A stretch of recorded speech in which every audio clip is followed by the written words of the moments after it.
Former Bank of Canada Governor David Dodge said something this week that Ottawa didn't want to hear.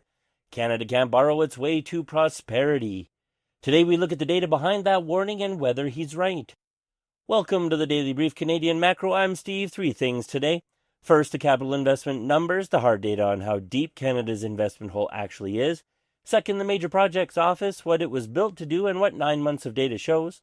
Third, David Dodge, former governor of the Bank of Canada, making the case that the fiscal math underneath Ottawa's nation-building plan doesn't add up, and drawing a parallel to the 1970s that every Canadian should understand.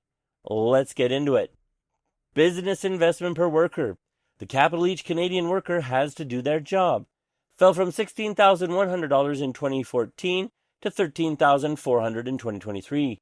That's a 17% decline over 9 years. Not a recession, not a one-year shock, a sustained structural withdrawal from the investments that drive output. Now put Canada in the peer group. Against the OECD average, Canadian workers receive about 70 cents of new capital for every dollar their peers receive. Against the United States specifically, that drops to 55 cents. Against non-US OECD countries, 82 cents. Across the board, Canada is at the bottom of its peer group, and that gap has been compounding for a decade. The foreign investment picture confirms the direction. Since 2015, Canada has been a net exporter of capital. Money leaving has significantly exceeded money arriving, to the tune of over $1 trillion. In a country trying to build new infrastructure, new energy corridors, and new technology industries, we have been exporting the capital needed to do it. Research and development tells the same story. Canadian business R&D sits at approximately 1% of GDP, half the OECD average for businesses, and well below the US at 3.3%. That gap has been widening for more than 20 years, while most OECD countries moved in the opposite direction. Canada ranks second in the G7 for university R&D grads. We produce the research. The private sector just isn't commercializing it and hasn't been for 2 decades. That is the whole, $1 trillion of net capital outflow. Business investment per worker down 17%. Private sector R&D at half the OECD average for 20 years running. This is what David Dodge is looking at when he says Canada cannot borrow its way to prosperity. The plan has to be measured against that gigantic hole. The Major Projects Office is Ottawa's primary answer to that hole. Launched August 2025 in Calgary, led by Don Farrell, former CEO of Trans Mountain. Its mandate under Bill C-5, the Building Canada Act, was specific: designate projects of national interest, consolidate all federal regulatory reviews into a single process, and cut approval times from 5 years to 2. 1 project, 1 review. Here are the 15 projects referred to the MPO since September 2025. Every single one carries the same status on the government's own website today, referred to MPO. Not one has been formally designated under Bill C-5, the legal authority the office was created to use. Look at the context column. Darlington Nuclear submitted its application in October 2022 under the Trudeau government. LNG Canada Phase 2 had already cleared regulatory approval before the MPO existed. Contrecœur broke ground in April and is still listed as referred.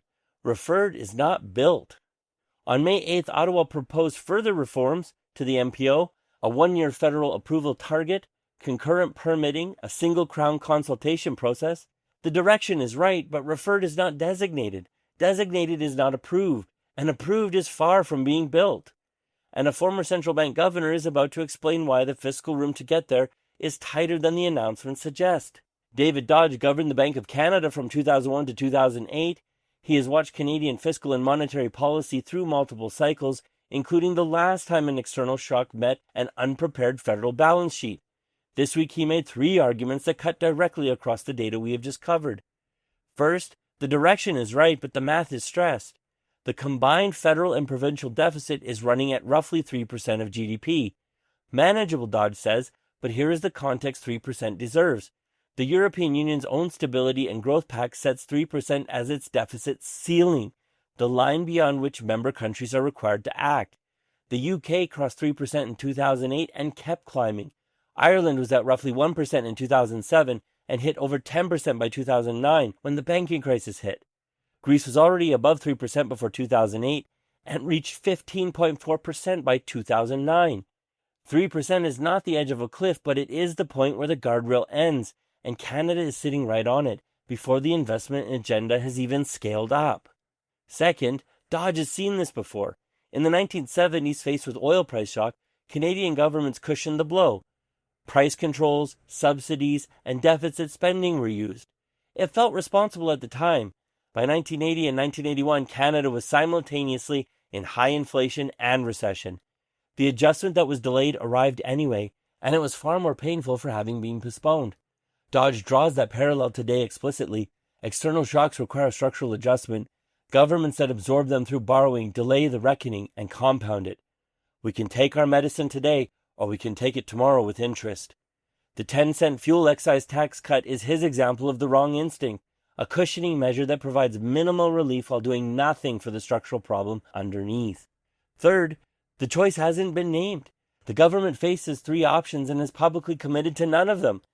Cut current program spending, raise taxes, or accept that the investment agenda will be smaller than advertised, or maybe a mix of both.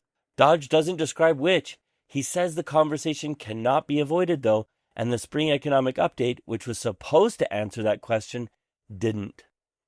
The hole is real and measurable, $1 trillion of net capital outflow since 2015. Business investment per worker down 17% over 9 years. 20 years of private sector R&D at half the OECD average. The shovel exists, the MPO, the Canada Strong Fund, the reform proposals, and it is pointed in the right direction.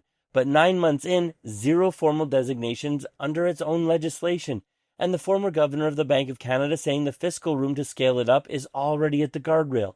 The plan is real, the ambition is not in question, but the math is. 3 numbers to keep in the back of your mind as this story develops.